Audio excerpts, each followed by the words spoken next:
Luxana, či Lux, jak se ráda nechává přezdívat, vyrůstala společně se svým starším bratrem Garenem v demácijském městě Vysoké Stříbromoří.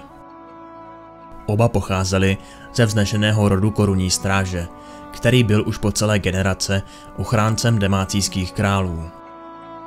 Jejich děd zachránil život panovníkovi v bitvě u bouřného Tesáku a teta Tiana se ještě před Luxiným narozením stala velitelkou elitní neohrožené gardy. Garen se role, kterou mu určil jeho původ, zhostil s nebývalým zápalem a vstoupil do armády, sotva odrostl dětským střevícům. Během jeho nepřítomnosti se od Lux očekávalo, že přiloží ruku k péči o chod mnohých rodinných nemovitostí, což byl úkol, který už jako malé dítě nenáviděla. Chtěla prozkoumávat svět a spatřit kraje, které ležely za hradbami a hranicemi Demácie. Ke Garenovi vzhlížela s obdivem. Odmítala však jeho tvrzení, že by měla odložit stranou své vlastní touhy. K nekonečné frustraci učitelů, kteří chtěli Lux připravit na život svědomité služby rodině korunní stráže, neustále zpochybňovala veškeré jejich poznatky. Nahlížela na problémy nečekaným způsobem a zajímala se o věci, které dalece přesahovaly jejich vědomosti. Přesto se jen málo kdo dokázal na Lux hněvat, za což vděčila své nezdolné chuti k životu a nakažlivému optimismu. Nikdo neměl nejmenší tušení, že se blíží změna. Magie kdysi dovedla Runeterru na hranu zkázy a Demácie vznikla jako místo, kde byly takovéto síly přísně zakázány. Mnohé příběhy, kolující mezi lidem, vyprávěly o tom, jak vábení magie zatemnilo i ta nejčistší srdce. A i Luxina a Garenova strýce zabil před několika lety jakýsi zákeřný mák.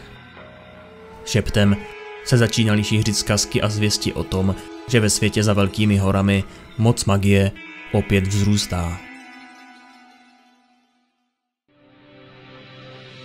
Když se Lux jedné osudové noci vracela domů, zaútočila na ní a jejího koně smečka hladových šavlovlků. V okamžiku strachu a zoufalství vytryskl z dívčina nitra proud magického světla. Šelmy tak zahnala na útěk. Sama se však zhrutila k zemi bez sebe hrůzou. Společně s krví korunní stráže proudila jejími žilami i magie. Ten postrach z demácijských legend. Začal jí zžírat strach a pochybnosti. Podlehne zlu? Byla snad hrůzou, kterou uvězní nebo zapodí do vyhnanství? A v neposlední řadě, pokud by se o jejich schopnostech někdo dozvěděl, celý rod korunní stráže by navěky upadl v nemilost. Garen trávil čím dál víc času mimo Vysoké Stříbromoří a Lux neměla nikoho, kdo by jí byl v komnatách rodinného sídla oporou. Přesto se však se svým magickým nadáním postupně seznamovala a zvolna ubývalo i nocí, jež strávila beze spánku, se zatnutými pěstmi a zoufalou touhou, aby její vnitřní světlo vyhaslo. Začala se svými silami potají experimentovat. Hrála si na nádvořích se slunečními paprsky.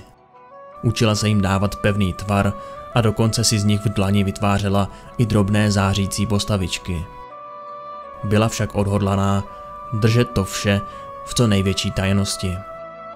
Když bylo Lux 16 let, odjela se svými rodiči Pieterem a Augatou do jejich oficiálního sídla ve velkém městě Demácijském, aby se stali svědky Garenova přijetí do čestných řad neohrožené gardy. Město Lux vyrazilo dech. Bylo obřím monumentem oslavujícím vznešené ideály království, které chránilo všechny své obyvatele a staralo se o ně. Tam se Lux dozvěděla o iluminátorech, dobročinném náboženském řádu, jenž pomáhal chudým a nemocným. Ve volných chvílích mezi dvorskými povinnostmi své rodiny se seznámila s řádovou rytířkou Kahinou, která učila Lux rozvíjet i její víc bojově laděné dovednosti a v zahradách sídla korunní stráže spolu trénovali a cvičně zápasili. Když teď měla Lux možnost trávit čas v hlavním městě, konečně se dozvídala víc o okolním světě, o jeho rozmanitosti a historii. Nyní už chápe, že demácijský způsob života není jediný a jelikož nemá mysl zakalenou předsudky, ráda by spojila svou lásku k vlasti a touhu potom, aby byla její domovina spravedlivější. A možná trochu schovývavější vůči mágům jako ona.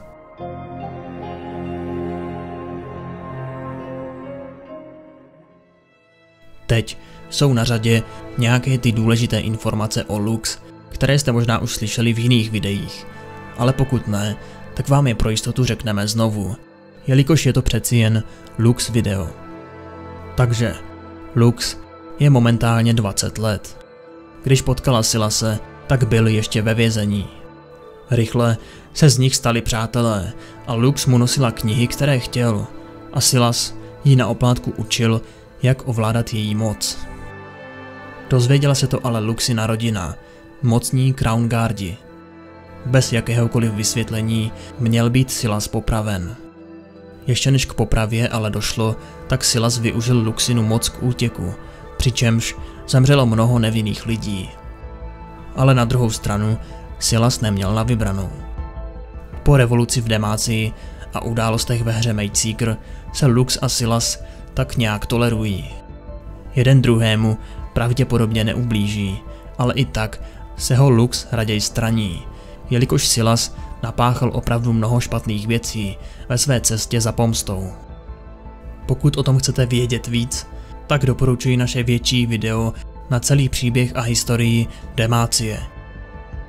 Luxaně, její teta Tiana a Garen navrhovali, aby se provdala za Jarvana IV., aby získala politickou imunitu, která by ji ochránila před jakýmikoliv obviněními z toho, že ovládá magii, což by jí mohlo i stát život a zničit její rodinu Crown Guardů.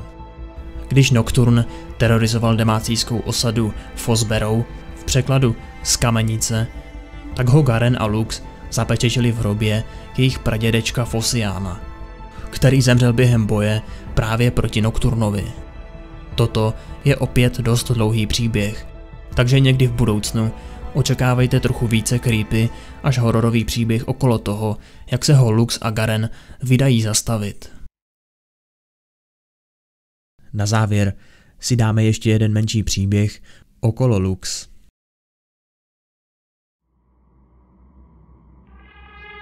Za svítání zasáhlo Terbisii zemětřesení.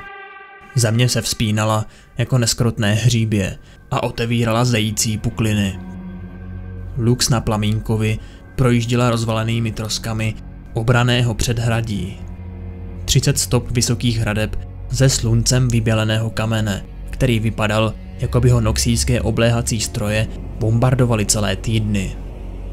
Opatrně se svým koněm projela mezi padlými kusy zdiva a vydala se na místo, kde byla v modrobílém obchodním pavilonu zřízena provizorní ošetřovna.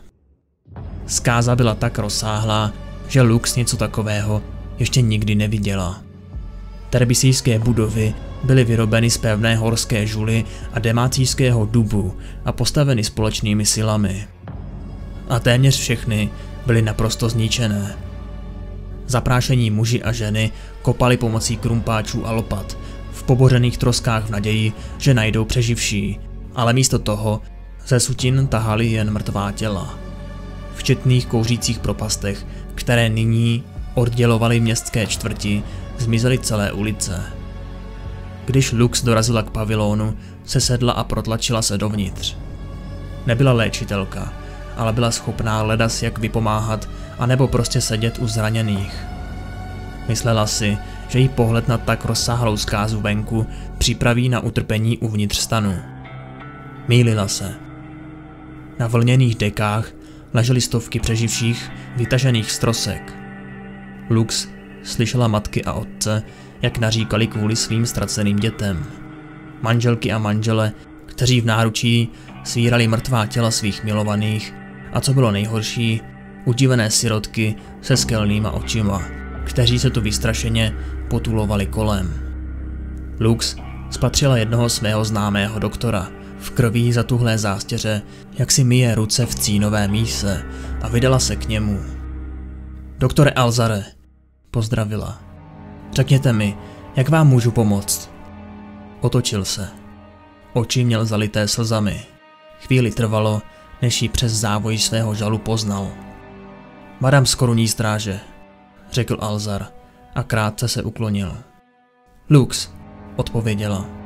Prosím, co můžu udělat? Lékař si povzdechl a řekl.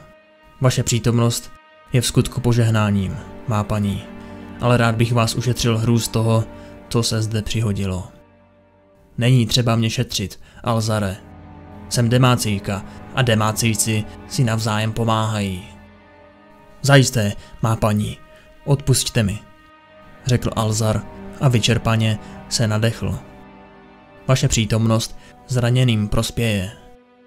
Alzar ji zavedl k mladému muži, který ležel natažený na nízkém slavníku v zadní části pavilonu. Lux zalapala po dechu, když spatřila jeho ohyzdné zranění. Jeho tělo bylo zlomené, téměř rozdrcené sutinami a oči měl ovázané krvavým fáčem. Z toho, jak neústupně odmítal dávat najevo svou bolest, odhadla, že je to voják. Snažil se vyhrabat jednu rodinu z trosek jejich rozbořeného domu, řekl Alzar. Zachránil je, ale pak se díval po dalších přeživších. Došlo k druhému otřesu, kvůli kterému na něj spadla jiná budova. Sutiny mu rozdrtily plíce a kvůli skleněným střepinám přišel o oči. Kolik mu zbývá? Zeptala se Lux a snažila se nemluvit nahlas. To vědí jen bohové, ale jeho čas už se krátí, řekl Alzar. Kdybyste mu zůstala po boku, jistě byste mu tím ulehčila odchod do náručí zahalené dámy. Lux přikývla a posadila se vedle umírajícího. Vzala ho za ruku a cítila, jak jí kvůli němu puká srdce. Alzar se vděčně usmál a obrátil se zpět, aby pomohl těm, které ještě mohl zachránit. Je tady hrozná tma, řekl muž, kterého její dotyk probudil. Bohové, já nevidím. Jen klid, vojáku.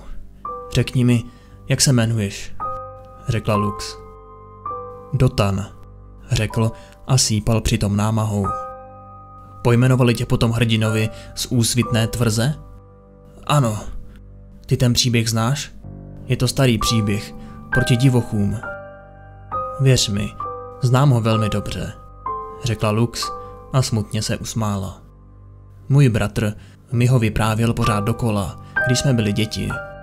Vždycky mě nutil, abych byla freljordská korzárka, zatímco on si hrál na Dotana a vlastnoručně ubránil přístav proti kožedlakům. Snažil jsem se být jako on, řekl mladík slábnoucím hlasem, popadaje dech. Spod obvazu mu vytékal pramínek krve, připomínající rudou slzu. Snažil jsem se dělat tomu jménu čest. Lux sevřela jeho ruku ve svých dlaních. A také si dělal, řekla. Alzar mi pověděl, co se stalo. Jsi pravý demácijský hrdina. Dotanova tvář se trochu uvolnila a dech mu v hrdle sípal, jak jej nezadržitelně opouštěly síly. Proč? Nevidím. To tvé oči, řekla Lux. Je mi to líto. Co je s nimi? Doktor Alzar říká, že se ti do nich zabodaly skleněné střepy.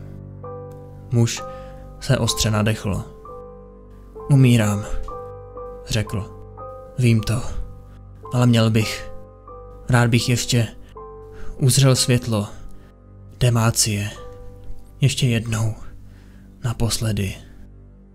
Lux cítila magii vířící v jejím nitru. Ale zašeptala mantru, již ji vštípili iluminátoři, aby nad ní nestratila kontrolu. V průběhu let se v ovládání svých sil zdokonalila, ale občas, když její emoce hrozily vytrysknout na povrch, bylo udržení kontroly nad spoutanou energií obtížné.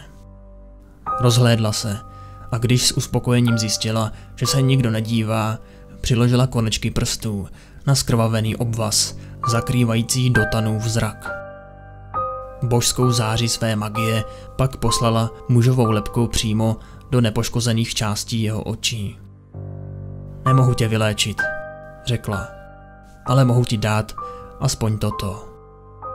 Sevřel její dlaň a pootevřel ústa úžasem, jenž se jej zmocnil, když jim začalo proudit světlo Demácie. Taková krása, zašeptal.